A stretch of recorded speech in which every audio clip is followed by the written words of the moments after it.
Welcome back to Anxious Faith. I'm James Burke. When someone is struggling with their mental health, whether that's dealing with the stress or anxiety or an actual diagnosed mental health condition, it's not just them who feel the effects of it. There's often a flow-on effect to the people around them, their partner, children, family, friends, colleagues, the list goes on. So what's it like to be struggling with your mental health, only to feel the added weight and often guilt of knowing that what you're dealing with is also impacting the people you love? How you navigate those dynamics. And there are seasons of your life when you're more vulnerable and in need than what you're comfortable with. Well, today we're chatting with Erin, a mum of two girls from Tennessee in the US, who's dealt with significant periods of anxiety, depression and suicide ideation, which led to multiple hospitalisations and inpatient therapy stays. So we'll hear not only about Erin's journey and the role of her faith amidst the challenges she's faced, but also what it's like to deal with the added guilt of seeing what her mental illness was doing to her husband and children. Through Erin's story, we'll learn the value of a church community that strives to meet the practical needs of one another and how important it is to be honest about our struggles with those who we love and are close to. So let's jump into Erin's story. So Erin, thank you so much for joining us today. Why don't you start off by telling us a bit about yourself? Well, thank you so much for having me, James. It is a privilege to be on your show. I really appreciate your podcast and how you guys are not afraid to tackle subjects that maybe others would shy away from. So that is very much appreciated. Like you said, I'm Erin Mount. I'm a Southerner from Tennessee, if you can't tell by my accent, a little different from yours. And I've been married for 17 years now. And my husband and I, we have two girls, ages 13 and 7. And so our life is busy and full and happy. And it's just been really cool to see the journey of these past few years that God has taken me on as I have seen him work through this experience of depression. Yeah, that's it. And while, you're here and talking about it today, take it back a few years and this probably would have been the last thing that you would have been wanting to do. But before we jump into kind of that period of it, let's maybe take it all the way back to the start. Are you happy to start telling us about, kind of when your mental health journey started when you were a teenager? Yes. So I feel like I'm a little bit unique among other people that I know that have experienced depression in that I feel like even early on in my teens, I dealt with depressive thoughts and just was very aware of feeling different and feeling isolated and alone. And especially later in high school, I kind of got really anxious about the future and thinking about what I was going to do and go to college and things like that. And then also feeling, I think, just lonely. And so I just started dealing a lot with feeling sad, but also feeling trapped in that I didn't feel the freedom to express those emotions to anyone. And I think part of that is because I kind of had built up this persona, I guess, of being a really happy, perky, cheerful person. And so when I started to have these feelings that were not those things, I felt like I couldn't share them because that wasn't who people perceived me to be. And would they still like me? And of course, as a teenager, being liked was really important. And so I wanted to do everything I could. Yes, I wanted to do everything I could to maintain an image that people would respond to. And certainly nobody likes somebody who's depressed, so I couldn't be that. And so it led to a lot of suppression.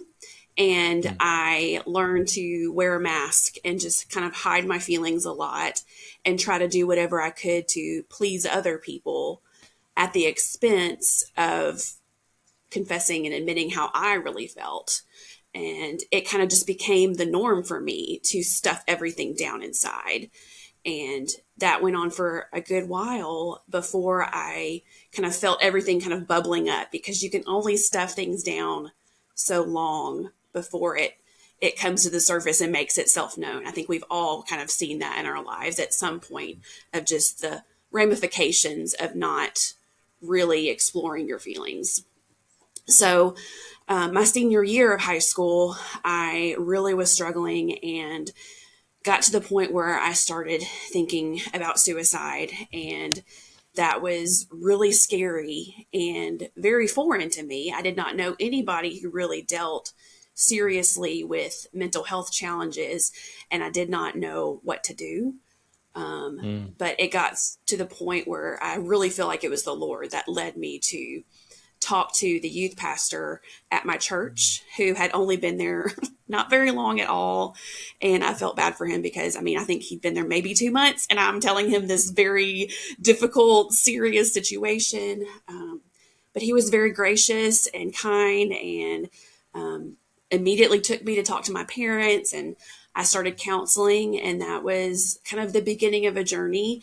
And I was fortunate in that my church at the time actually had a counseling ministry as a part of the church.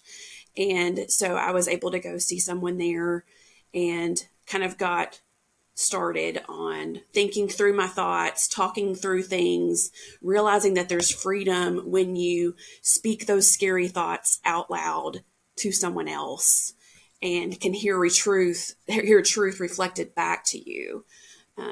And then I kind of thought after that that would be the end of it, but that didn't really turn out to be the case. That is unfortunately not your story. No, But it is, I think, one of those things that people often find is that it comes in seasons throughout their life, that they may struggle at one point, they may have a season where they're doing fine and it's not an issue and they think it's behind them. Situations can change, circumstances can change, and we find that it's back right. part of our lives again. So, without spending the entire time, as much as we'd love to, just talking about your life, let's maybe skip forward a bit then to catch us up to where you were when it started to rear its head again. Yeah, so I had a really good period of time where, like you said, it just kind of was more in the background and I did not deal with it as much. I had a few periods in my early 20s where I was depressed for a while, and I eventually started medication, but then I was able to come off of it and felt really good. But then in 2018, when my youngest daughter was just maybe a little over a year old, I noticed those feelings coming back, and Mm. they were stronger than they'd ever been. It was just kind of to the point where I just could not, I felt like I could not get out of bed. I didn't want to do anything. I had just lost all interest in my family, which was a very new experience for me, because before they had brought me such joy. And Yeah. then I found myself not wanting to be around anyone, just feeling the weight of the world on me. And it was just like all the color was sucked out of life. Mm. And that was, I think, kind of a gradual, like slowly, I felt myself kind of sinking down further and further, but I kind of kept waiting it out, like hoping it would just get better, that I just needed to kind of ride it out and not really trouble anybody by talking about it. But it did not go away. It did not get better. And so it got to the point where I realized I needed to again reach out for help. And so I started counseling for the first time in I don't even know how many years, and started trying to work through all of the things that were coming up for me. And it didn't go away. And I Mm. remember thinking after a few months, okay, what is different? This time it just felt Mm. different. And it ended up being a very long, years long journey trying to pull myself, really having the Lord pull me out of that pit. And there were a lot of things involved in that, but that was kind of the beginning. And I thought it was going to be a short journey, and it wasn't. Yeah. It's hard when you sometimes have learnt skills or coping mechanisms and things like that. Had learned the importance of counseling and things like that, and go, okay, I'm struggling again. I know what to do. I'll be able to turn this around Hmm. quickly. And then that doesn't actually turn out to be the case. Before we Right. push into that too far, you talk quite openly about how it's been the Lord's provision that He's gotten you through this. So, what was faith like for you? Kind of leading up to that period, but then also as those depressive feelings really started to hit and ramp up again. I would say leading up to that period, my faith had been pretty strong.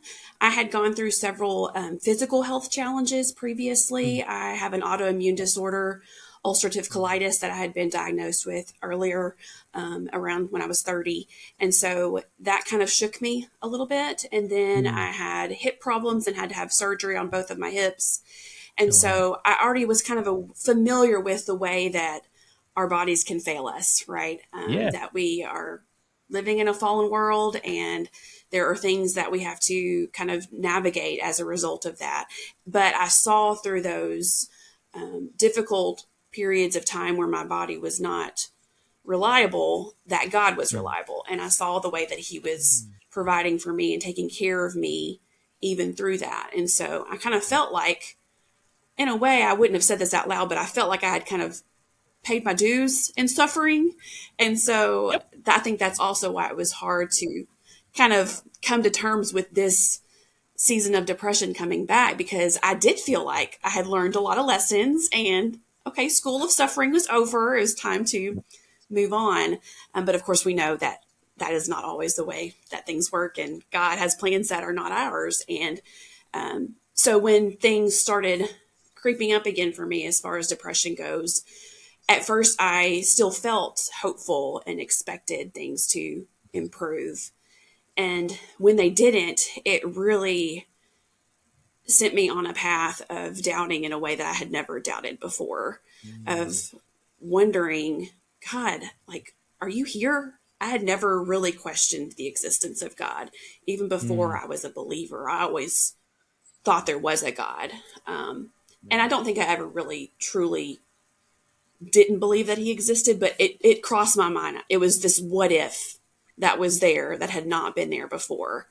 The first time you kind of doubt, it's almost the hardest it ever is, because it's all of a sudden going from Mhm. the security of knowing something that has always been there to all of a sudden, like you say, the what if. Hang on, this if this is not potentially what I think, this is not actually what I've grown to believe, then what happens then? What was that like as you started to process that kind of doubt?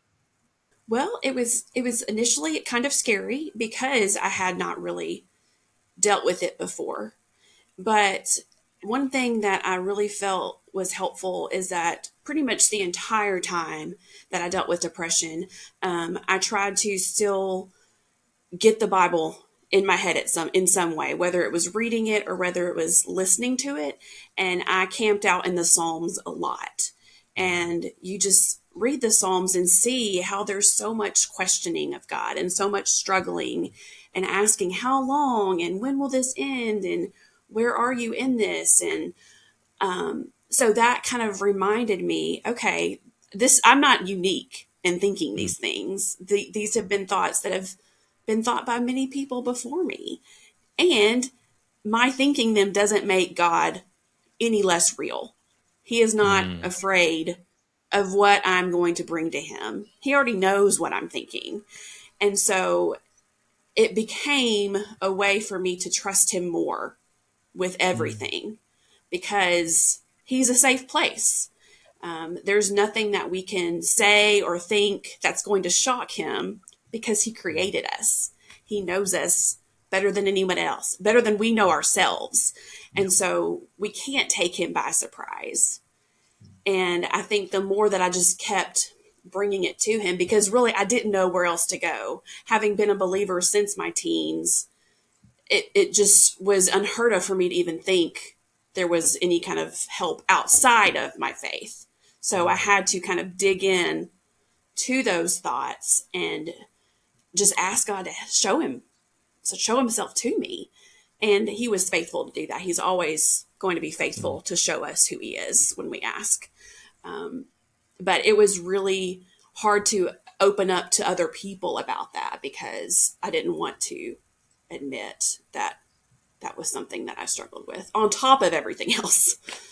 That's it. It's almost like you were saying that kind of, the school of suffering. You kind of think that, okay, well, this is the space in my life I'm going to suffer in, and so then I'll be able to have this testimony to share with people about how God's grace and goodness is. But you kind of go, okay, well, I've had my health problems. I don't want to have to start thinking about whether my suffering involves this element of doubt and questioning things like that. Even though it's far more common than I think anyone really, like you say, really wants to share and be open with other people. Let's talk about how you had to start looking beyond just your faith to actually seek help, because this was not getting any better from just seeking counselling. Where did that start to lead? So when I did start counseling, I had originally gone to my primary care doctor and asked her, what I should do because I just didn't really know. And she said, I will prescribe you medication, but you also have to get counseling. And so she believed in the importance of those two things going together. And since I had been on medication before, it was not totally foreign to me. And so at that point, I just knew that I needed to do something. And so I was open to different different avenues for that. And so I started medication, and I kind of thought it would be one of those things where I just would take the same medication I had taken the time before and it would work. But that was not at all the case. I think I stopped counting how many medications I tried, but it was Wow. definitely at least 10 Oh, that I went through over a period of time. And the frustrating thing about medications is that everyone that you take, the doctor will tell you, well, you have to give it 4 to 6 weeks, or you may have this side effect and this side effect, but give it some time. And so nothing was overnight as far as a fix mm, went. And it was very overwhelming and yeah. hard to navigate just the fear of like, what is this going to do to me? Is this Mm, going to help? And if I had not been in counseling, being able to talk through those concerns and those fears, it would have been a much more dangerous thing for me to do. And so I definitely feel like those two things go hand in hand. yeah, absolutely. And that's one of that kind of leans into the whole, the whole person kind of uh, reality of our situation, that we are made up of, body, mind, spirit. We can't just try and fix one of those and hope that everything will Mhm. magically get better across every aspect. We can be taking medication to help our bodies. We also need to be talking with people a lot of the time, to be working on what's going on in our minds. We also need to be seeking Jesus and seeking God. We need to be seeking with our spirit as well. Um, Right. but it got even worse from there, didn't it? Like, even with trying these different medications and trying to find a solution, it kept continuing to be even more of a struggle than you'd ever faced before, to the point of you ended up in hospital. Are you happy to talk us through that part? Yes. So a few months after I had started counseling and had started medication, I kept hoping that things would turn a corner. But I still just continued to really struggle and to feel just incredibly despairing and just feeling like there was no hope, feeling like everything was just too hard, that I was too much to deal with. And Mm, so suicide was on my mind all of the time. mm, And I got to the point where I didn't even really try to fight the thoughts. And that's kind of when I knew that I was in trouble, when I started plotting and thinking about a plan. And mm. I kind of almost feel like it was an obsession at some point, Oh, wow. of thinking about that. And so at the end of one of my counseling sessions, my therapist actually finally got that out of me, like that I Mm, had a plan, I had a date. Um, I was really on the way to doing something. And yeah. so he, of course, said I could not leave his office. And so we called my husband, and I had the hardest conversation I've ever had to have, telling him that I wanted to take my own life, because I had not told him that. He, of Mm, course, knew I was in therapy. We had talked about mm, that, but he did not know that it was that bad, because I felt like I needed to protect him from that, that I needed to kind of deal with it myself. He was already dealing with enough of his own, trying to just manage things around the house. And I just wanted to not have that be an additional weight yeah. for him. But obviously, he wanted to know. And Mm, I don't know what I thought he would say, but I guess I thought he would be mad, or he would be offended or hurt, or I don't know. But, you don't really think rationally a lot of times mm, when you're in such a deep state of depression. And so I told myself lots of lies to make myself think that I didn't need to tell anybody. But he was very loving. He's like, whatever we need to do to get help, to get you better, I'll do it. Like, I'm here for mm, you. What do we do? And so we left that day. I went home. He picked me up. I went home, packed a bag, said goodbye to my girls. It was terrible. And we waited hours to get admitted. They asked me all kinds of questions, very personal questions about, what I was thinking, what I was feeling, all of my symptoms, the medications I was taking, what I had already done as far as treatment. And it was incredibly scary. And when he left, I remember thinking, what have I done? Because it was just so overwhelming that he was leaving, and he was the only person I knew. I was surrounded by strangers in this hospital, Yeah. and I didn't know what was going to happen. What's that like being in a hospital for from getting to the point of realizing that I don't want to live anymore? Because you're then stuck with not much to do besides sit with your thoughts for a lot of the hours of the day and night. Yes, it is very overwhelming in every sense of the word, because you're there with other people who are also dealing with their own mental illnesses. There's a lot of group therapy, and so you're put together with people to talk about very personal, intimate things with complete strangers. And for some reason, we all just do it. I don't know. I don't know what kind of magic it is that's worked, that we all just kind of open up. But in a way, it's also kind of freeing to know that I had never seen these people before, would probably never see them again. And so ultimately, it didn't really matter what they thought, because I didn't have a connection to them. And so, in a way, it made it easier for me to talk about things, because I was just among people who had no connection to me at all. But it was also very challenging because there was lots of different personalities to deal with. I had a roommate that had a room with, and people have different lifestyles that they're coming in with, and different ways of dealing with things. And then, of course, there's the medical providers that you have to navigate. They ask you all kinds of questions. There's no privacy really. People come in and check on you constantly because, of course, they're there to make sure that you're safe. So all through the night, even, they come in and check to make sure you're safe in your room.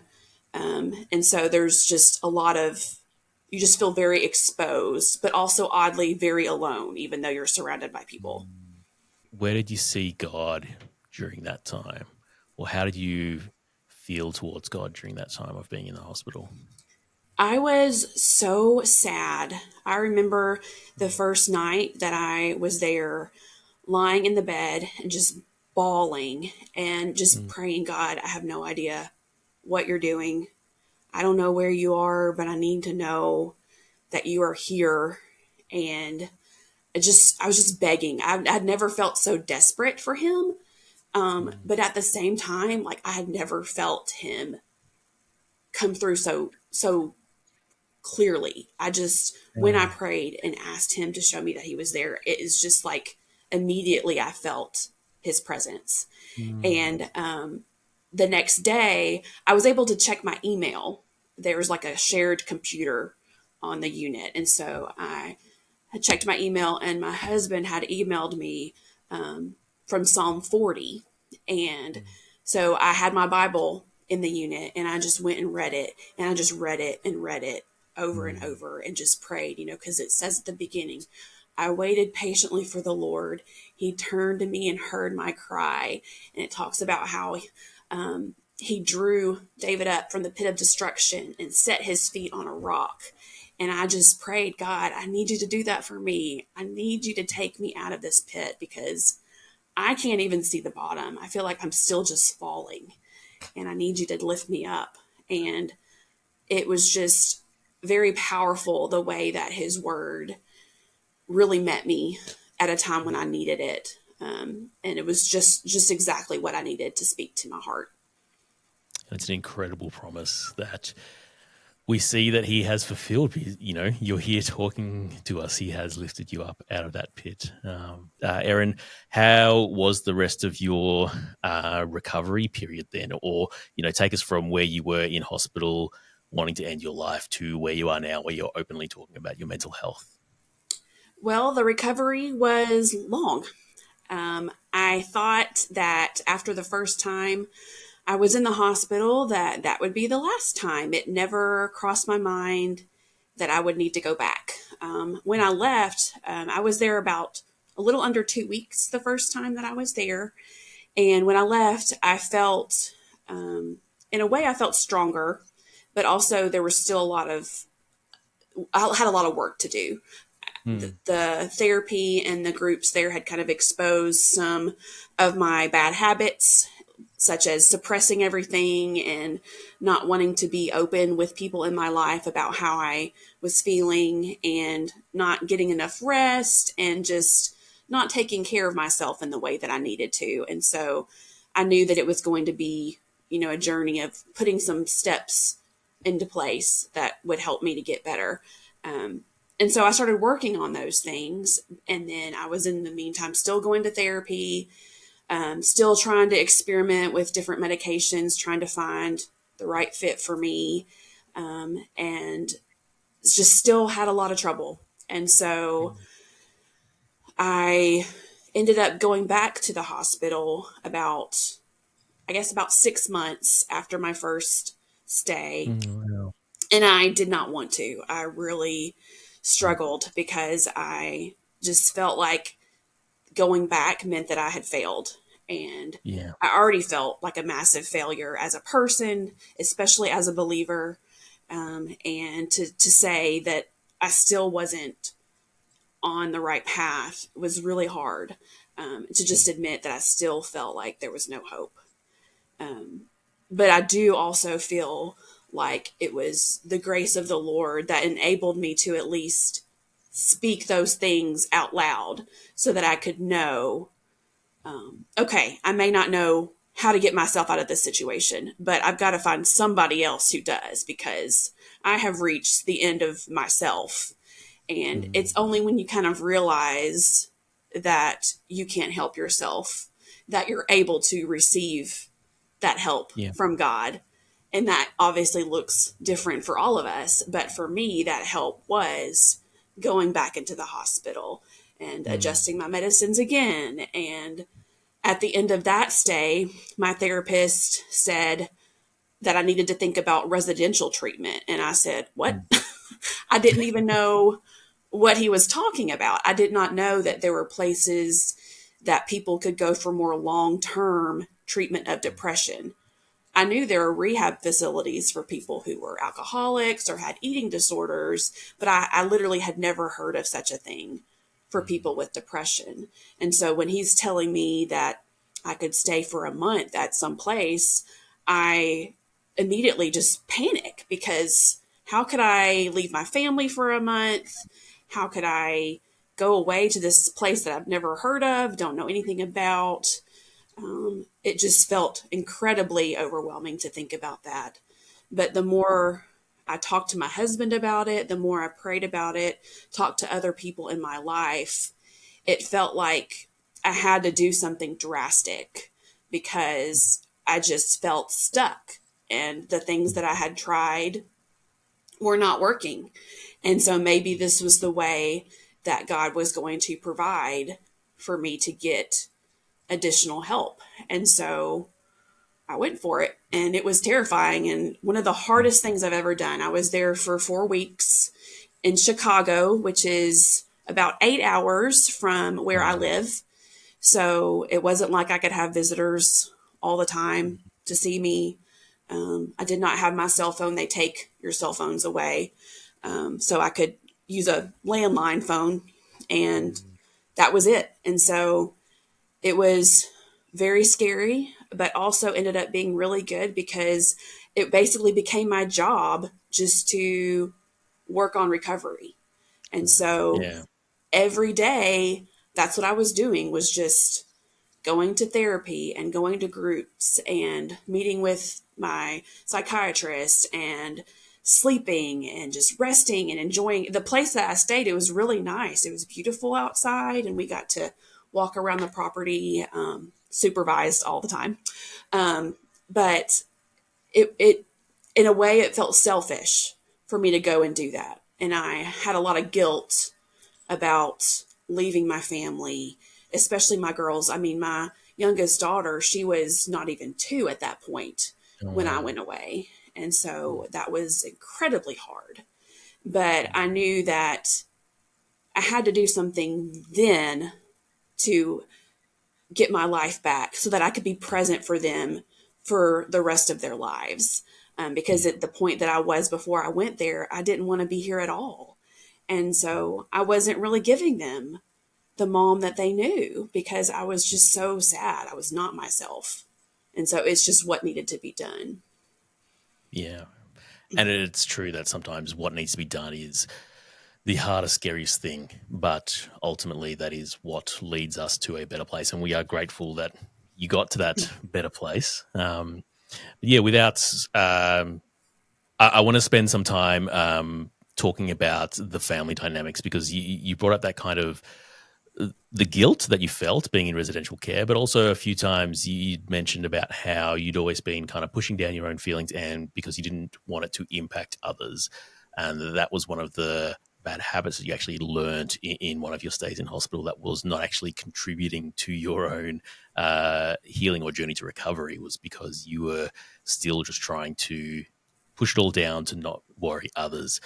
Look, let's be honest.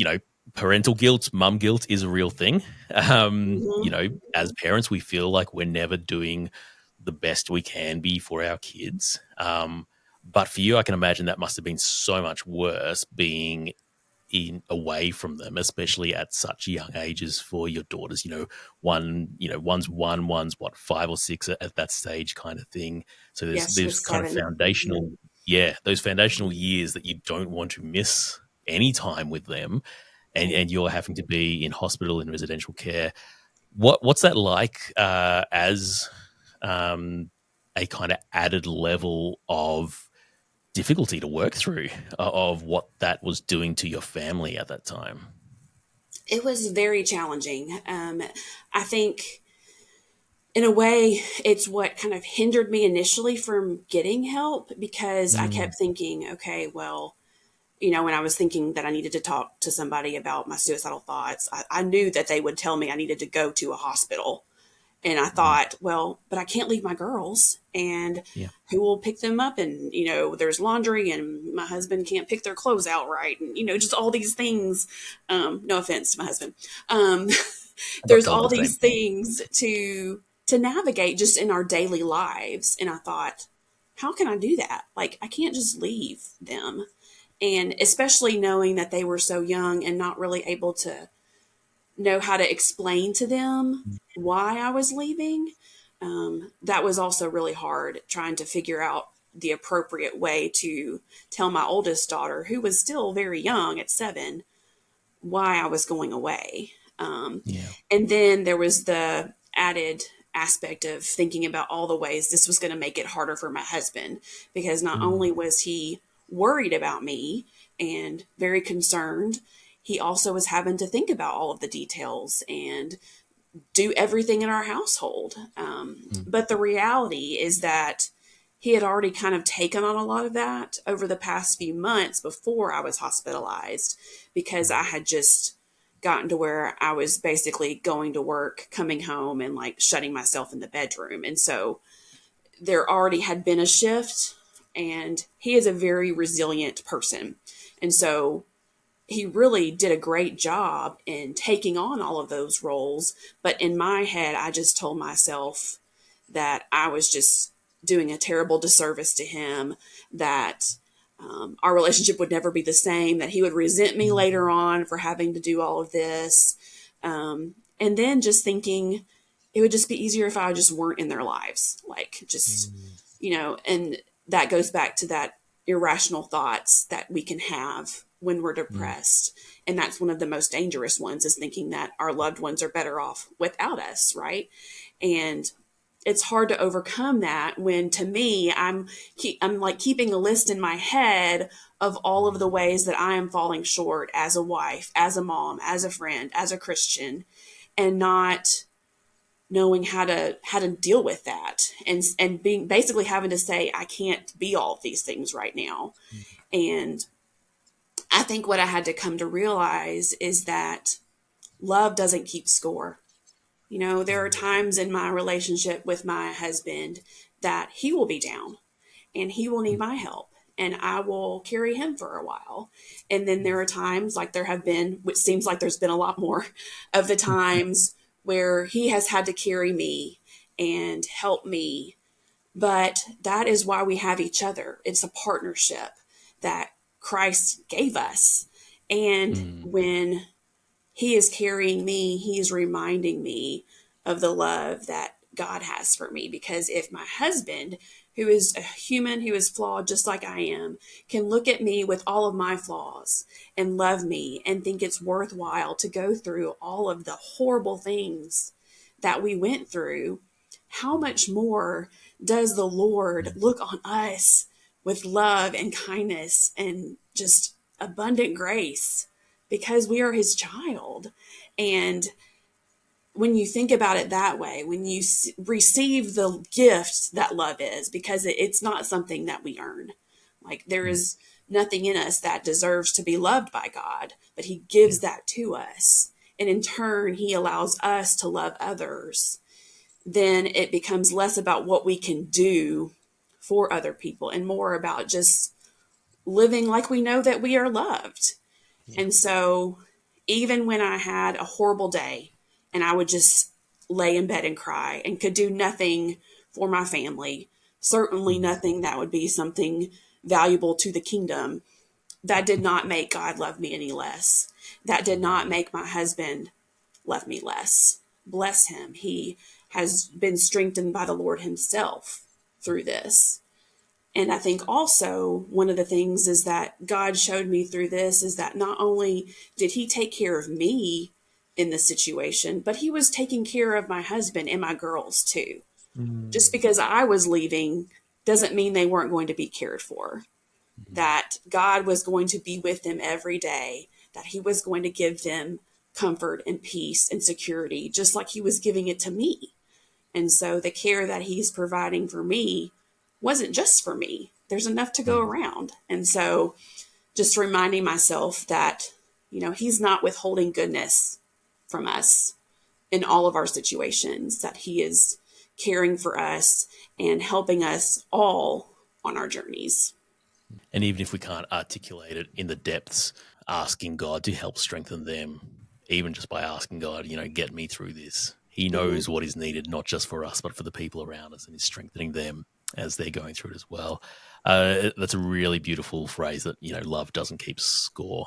Mm-hmm. It's a biblical phrase, but it's a really true thing because it speaks so much of the love that God has for us, where he literally has not kept score about what we have done wrong. Right. Um, and it's just amazing that your husband, without wanting to raise him on too much of a pedestal, was able to love you in that way. But and I love the fact that you realize that, you know, marriage isn't about keeping score, and this is what actually marriage is about. It's loving and supporting each other during the times when you're both dealing or not dealing. Um, I want to talk then a little bit about that dynamic, because I think for people listening or watching, they might be not necessarily the person who's dealing with a mental health challenge or going through a difficult circumstance, but might be someone who is perhaps a friend or family member of someone who is struggling. What are some of those things that, from your side of the story, um, would have been helpful for your husband to know in hindsight, or for you being able to communicate to your husband about how you needed to be cared for or understood or looked after during that time that you perhaps might not have been able to articulate when you were in the depths of it? Mm-hmm. I think one thing that we had to kind of learn and work on was just me telling him that he needed to ask me every day how I was really doing. And Mm, then I had to respond and not just mm, say, I'm fine. mm, Because we kind of just got into a habit, I think, of, not really talking about how we were really doing because life is so busy and things just, you're trying to just get the kids fed and get them in bed and think about the next day. And so you may not be thinking, hey, what are your deep thoughts that you've been having? Um, and so we had to kind of almost schedule time just mm, to be able to talk more about, hey, what are you thinking? Like, how are your thoughts today? And I gave him permission. I was like, you have to ask me this because I may not volunteer it, but if you ask me, I promise I will tell you the truth. And so it was kind of just this way of me also knowing and anticipating at some point during the day, he would ask me, and kind of being prepared to talk about it. But it was really good practice for me to like be more comfortable and be open, because that was something I had to really work on, was just feeling comfortable being open, even with my husband, about how I felt. And then also, I think just having him say, I'm really sorry. Like, I really hate this for you, but I'm not going anywhere. Just having reassurances that he was going to stay with me, because that was a fear that this was going to be too much, that I was too much for him. And just having him reassure me in that way. And then even with, my friends and lots of people in my life would say, I don't know how to help you. What do I do? And sometimes there really isn't anything that you can physically do besides just be there and just say, hey, we don't have to do anything fun. Let's just go and have coffee. And I was not ever really great company, but just being with other people, it reminded me, okay, they still want to be my friend, even though like I'm not in my best right now. And having them send me texts with just scriptures like, hey, this came to mind. I thought of this today. I was praying this for you. And then just saying like, I wish there was something I could do. I'm sorry, this is so hard. And I don't understand why it's not better either. But just having that acknowledgement from them that they loved me, they cared, they wished it were different too, I think is just reassuring. I didn't expect anybody to fix it for me, as much as my husband would have loved to have fixed it, because that's basically all husbands want to do is fix the problems, right? Yep. But just knowing that he was going to be there was huge. That's what I love about what your friends were saying as well. It wasn't a, hey, let me try and fix you, let me try and get you out of this, but just the honest acknowledgement that this sucks. And I'm sorry that you're going through this, and I wish it were better. But to hear someone else say they recognize how awful it is can be really life-giving in that space, to go, okay, they at least see some of what's going on. Even if they'll never know the full extent of what I'm going through, they at least know that this is not something that I can just pull myself out of or think differently about. Right. I love how you said your friends were texting you some scriptures and things they were praying for you, because you've actually got this really incredible, beautiful image of a church community that was really behind you during this time. You were in hospital. Can you tell us quickly about that and what your church community was doing for you while you were hospitalized? Yes, I consider my church family to be one of the reasons that I made it through this, because I was just so well loved and cared for. And I was in the hospital for a total of 4 times. And 2 of those times, women in my life group arranged a prayer schedule, basically, where they prayed for me throughout the day. Some of them fasted for me, and during the whole time that I was admitted. And that just spoke volumes to me about, one, how much they cared for me, but also how much importance they placed on prayer. They weren't just saying, oh, yeah, I'll pray for you, and maybe not actually doing it. They were doing it, and they were believing that it was going to have an impact. And just when I could not really believe for myself, I felt like they were there, like when Moses got tired during the battle holding up his hands. My friends were there holding up my hands for me when I could not, when I had no strength, when I could not believe for myself. They were still believing in the Lord for me. And they did not reject me for being honest about my depression.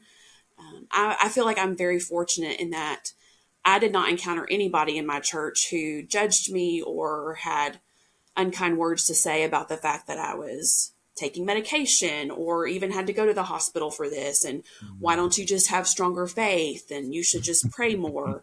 Those things that I think sadly are still assumed about depression. Yeah. But instead, I just was met with love and compassion. My friends would have my girls over to their house to play with their kids, and they brought meals and gift cards to my family, and would send me pictures of my girls, like when they were out with them. And it just made it easier to know that even if I couldn't be there, there were other moms who were still loving on my kids. And there's just nothing better than that, to know that there's a whole village Yeah. surrounding your family. Yeah, it's an incredible, beautiful picture of community and what it can be and should be. Mm-hmm. Yeah, what an amazing thing. And I can, yeah, thank God for that community that you were in, that helped you and your family get through that time. If I had not shared, if I had kept all of this to Mm. myself and I had never opened up, I would have missed out on all of that. And so would my family, And Mm. so it just showed me the importance of being open with the people who love you, because that is when you can receive help. And also, they can see how God is going to work in that situation. Because the more that we're able to share our story, the more that we remember that we're not alone, but also we tell somebody else who may be feeling the same way that they're not alone. Mm. And if you just keep everything inside, everybody loses. And that kind of leads to where you are and what you do these days. You're very passionate about speaking up and having a voice. Do you want to tell us quickly about how you do that and why you do that? Yes. And really, I feel like that was one thing that even when I was in the midst of my depression was really important to me, was communicating about what I was going through. And the reason I did that is because I did not want anybody to feel like I did. I didn't want anybody to feel like they were completely alone in how they felt. I wanted to try to remove some of the isolation that people who deal with mental illness so often feel, because it is very tempting and very easy to conceal all of those things. And it's natural to want to do that. But I wanted to model a different way, because I wanted to believe that there could be a healthier way to work through the pain that all of us feel in life. And that's by having it out in the open so that others can help, and that we can, we're told to bear each other's burdens, but we can't bear the burden if we don't know about the burden. And so now that I feel like I've kind of am in a better place, and Lord willing will be in that place, I don't know, it could change tomorrow.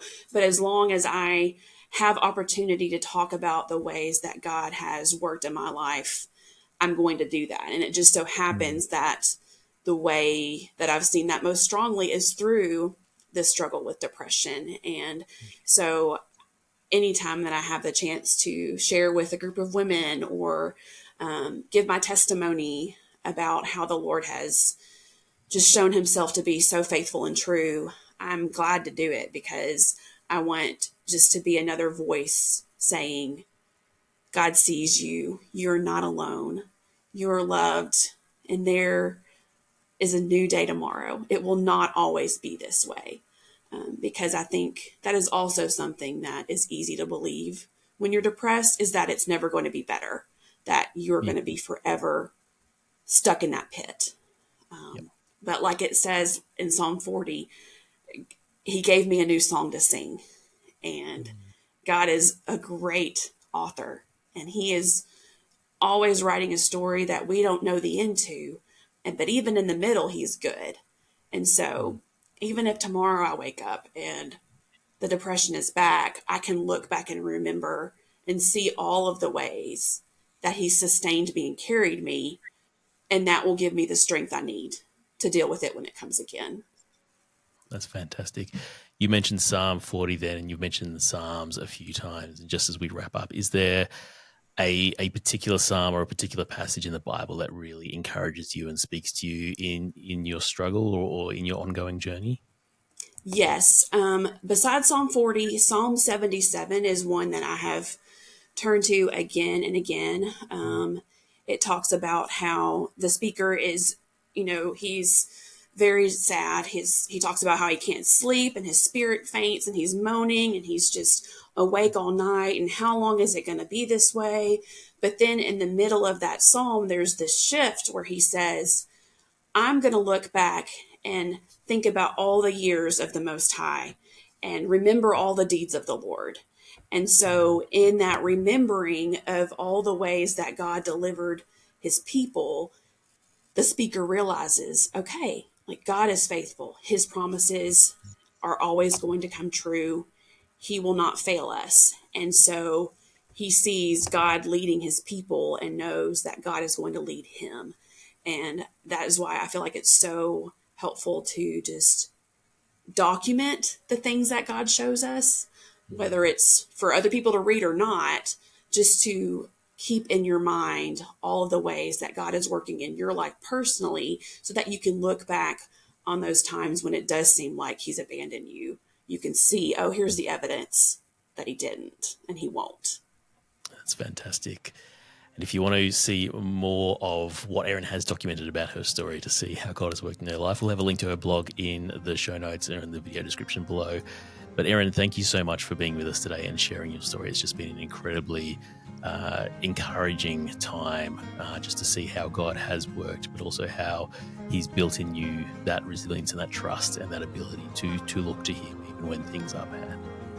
Well, thank you so much. It is a privilege, and I just give all the glory to the Lord for his faithfulness and for the provision that he provided through his people, through therapy, through medication. And I just hope that it encourages somebody else to seek help or to keep pursuing that recovery. Yeah, amen. Thanks, Erin. We appreciate it. Thank you. I hope you've been encouraged by our chat with Erin today. Whether you've been listening as someone who has felt firsthand the weight of depression, or you're the loved one of someone who struggles, we hope you've taken something from this conversation. Next episode, we're going to be talking about the importance of self-awareness and how that can help our mental health. So if you haven't already, subscribe to our channel so you'll be the first to know when that episode drops. Our heart here at Anxious Faith is to spark conversation and tackle the taboos around mental health in our churches and faith communities. Will you help us do that? We'd be grateful if you would consider supporting us, whether by praying for our work, sharing our resources in your circles, or contributing towards our ministry costs. To join us in our mission to open up the conversations around faith and mental health, or to check out our blog and other resources, to sign up to our mailing list or connect with us on socials, head over to our website at anxiousfaith.org. The link is in the description. Thanks for listening, and we'll see you next episode.